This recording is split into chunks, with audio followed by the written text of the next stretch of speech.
Imagine a quiet room. A soft, high note plays, like the faint ring of a teacup. Can you hear it?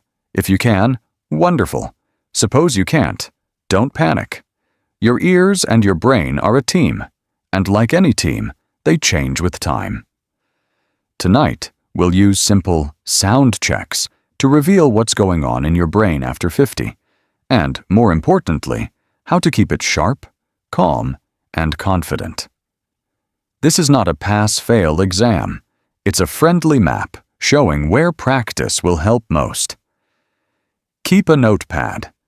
Jot what felt easy, what felt fuzzy, and one small action you'll try this week. Ready? Let's begin. The high-pitch check. What you don't hear. Still teaches you. Meet Margaret, 68, from Yorkshire. She used to catch the tiny ping of the microwave across the house. Lately, it's silent. High tones are often the first to fade with age, but here's the hopeful twist. Your brain learns to fill in missing details by using context, reading lips a little, noticing rhythm, and catching patterns in speech. Margaret thought she was losing it until she changed her setup. She faced her daughter while talking, turned the TV slightly toward her, and sat where the light was good so she could see faces clearly. Within a week, conversations felt less tiring and more connected. What it reveals: your brain's flexibility. Even if certain tones slip away, your thinking adapts by blending sight, timing, and context. Try this at home. 10 minutes a day. Watch a familiar show with captions on. Let your brain practice blending words on screen with words you hear. Then switch captions off and notice if understanding feels smoother. Daily nudge. Hum to a favorite song for 1 minute each morning. Humming wakes up breath, posture, and the tiny muscles around the ears and jaw that support more precise sound. Helpful habit. Keep volume moderate. Louder isn't always clearer. Position yourself well, slow the pace, and ask for short pauses in conversation. The Café conversation check. When voices compete. Tom, 72, from Ohio, loves a busy diner. The sizzling grill, mugs clinking, the chatter. But when the room gets loud, he nods more than he speaks. He can't separate his friend's voice from the rest. That feeling has a name: speech in noise. It's not just hearing, it's focus plus working memory. If the brain spends extra energy decoding words, it has less left to remember them. Tom tried 2 polite tweaks. He chose a corner booth with his back to the room and asked the server to slightly lower the speaker nearest their table. Big difference. He participated, laughed, and left energized instead of drained. What it reveals: how well you filter and focus when information competes. If it's hard, nothing's wrong with you. Your brain is just doing heavy lifting. Try this at home. Play a podcast at normal volume. Add soft background noise, gentle rain or a fan, and practice catching every third word. Pause, repeat, then try every second word. 3 to 5 minutes a day builds real-world listening. Innovative seating. Sit with light behind you and your friend facing you. Seeing lips and expressions gives your brain bonus clues. Conversation pacing. Ask for clear and steady rather than louder. Short pauses help your brain lock on and store what matters. The left-right ear check. Your brain's traffic control. Nora, 61, from Melbourne, noticed she always turns her right ear toward her grandkids. Most of us favor one side without realizing it. But the brain hears best when both ears contribute. It uses tiny timing differences between left and right to locate sound, soften background noise, and catch soft consonants like T, F, and S. When one side does all the work, you tire faster and miss details. What it reveals: balance in your auditory traffic control. Even gentle cross-training can boost clarity and reduce effort. Try this at home. During a phone call, switch ears every 2 minutes. While watching TV, sit so the main speaker is on your non-dominant side for 5 minutes, then swap back. Over a week, notice if speech feels crisper and less tiring. Group tip: in a circle of friends, briefly close your eyes to locate each voice by direction, then reopen. This resets attention, softens overwhelm, and helps you choose where to focus. Environment check: reduce competing sound on your weaker side. Close a window, move away from an appliance, or turn a chair slightly. Small angles, significant gains. The rhythm and beat check: timing is thinking. Abdul, 59, in London, began lightly drumming his fingers during songs. He noticed that when he could lock onto the beat, he remembered lyrics and instructions better. That's no accident. Rhythm supports timing in the brain.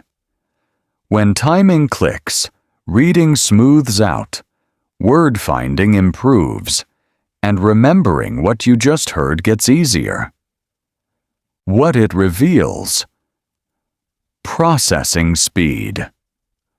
Like a metronome for your thoughts, rhythm can prime the brain for learning. Try this at home.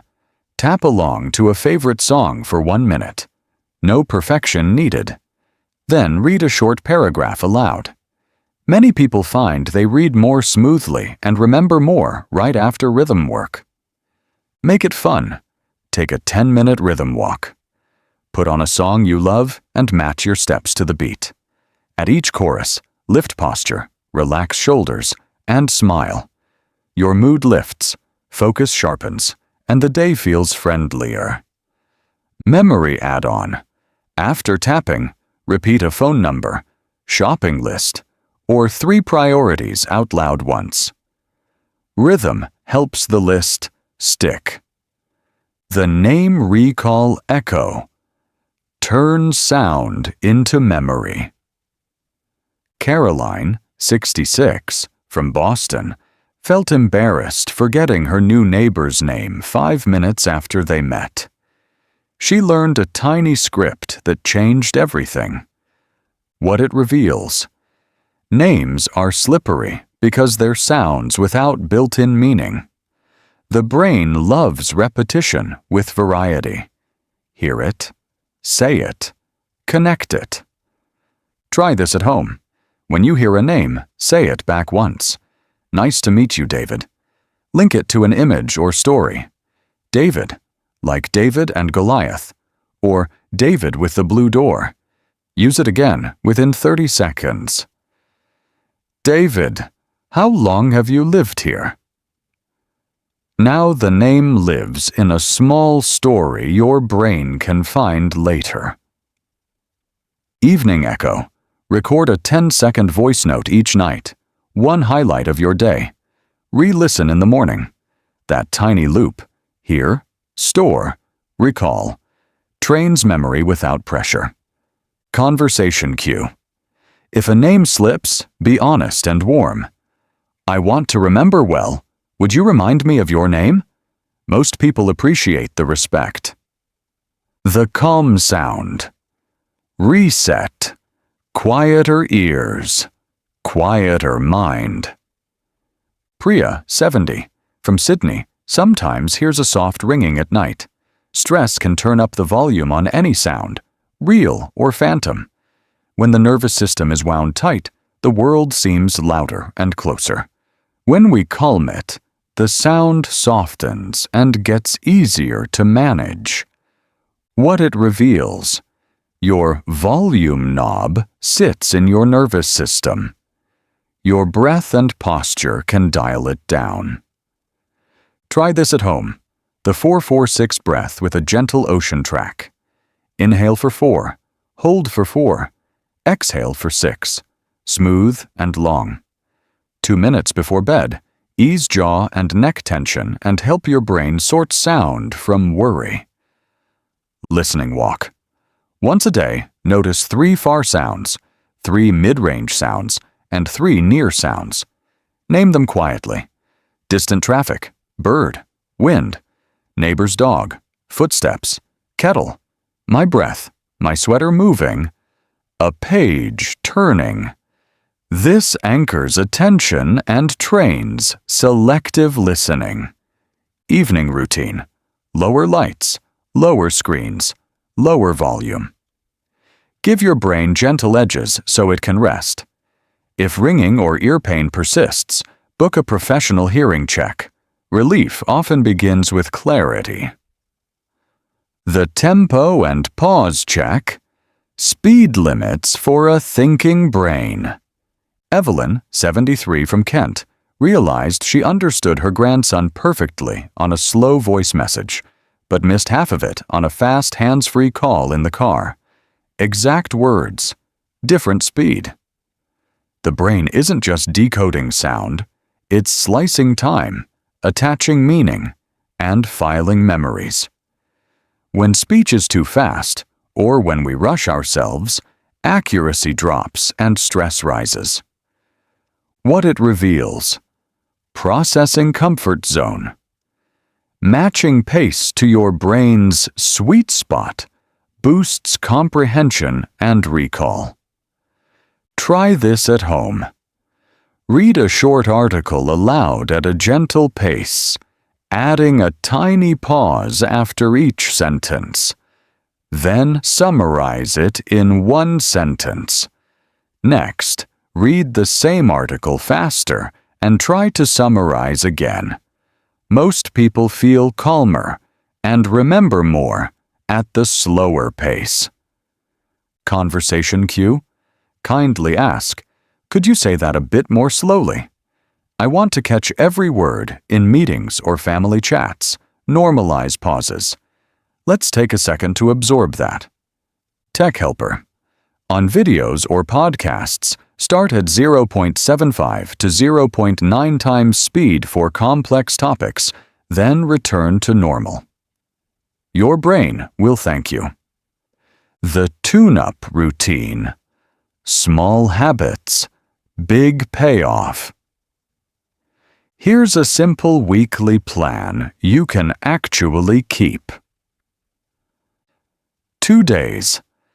5 minutes of speech and noise practice with a podcast and soft background sound. Pause, repeat, and celebrate small wins. 2 days. Rhythm walking or finger tapping to a song, then read something aloud for 1 minute. Notice the smoother flow. Daily tiny habit. Swap phone ears or sit on your non-usual side at the table. Retrain without extra time. Nightly. 4-4-6. Breathing with a gentle sound for 2 minutes. Add the listening walk if you like. Bonus. Captions for 10 minutes on a familiar show, then off. Let your brain do the work it just practiced. Home setup. Soften echo with rugs or curtains, angle chairs toward faces, choose quieter corners in restaurants, and keep a small notebook for names and key points after chats. If listening feels consistently exhausting, consider a professional hearing check. Tiny adjustments can bring significant relief. A 7-day starter challenge. Day 1. High pitch check plus 1 minute humming. Day 2. Speech in noise drill, 3 to 5 minutes, plus choose better seating at a cafe. Day 3. Left-right ear swaps during 2 phone calls. Day 4. Rhythm walk, 10 minutes, plus read 1 paragraph aloud. Day 5. Name recall script with 2 people you meet or call. Day 6. 4-4-6. Breathing, 2 minutes, plus a listening walk. 9 sounds. Day 7. Tempo check. Slow a video to 0.9 times and take a 1-sentence note on what you learned. If any of these checks felt hard, you didn't fail. You discovered where your brain wants a bit of kindness and practice. Tell me in the comments, which sound was easiest? Which was trickiest? Did a story, Margaret's microwave, Tom's diner, Nora's ear swap, Abdul's tapping, Caroline's name trick, Priya's ocean breath, or Evelyn's tempo test feel familiar? What will you try this week? If this spoke to you, please tap like, subscribe for more gentle, expert-guided videos on healthy aging, and share it with a friend who might need a hopeful boost. Your brain is listening, and with small daily sounds, it can keep learning for a very long time.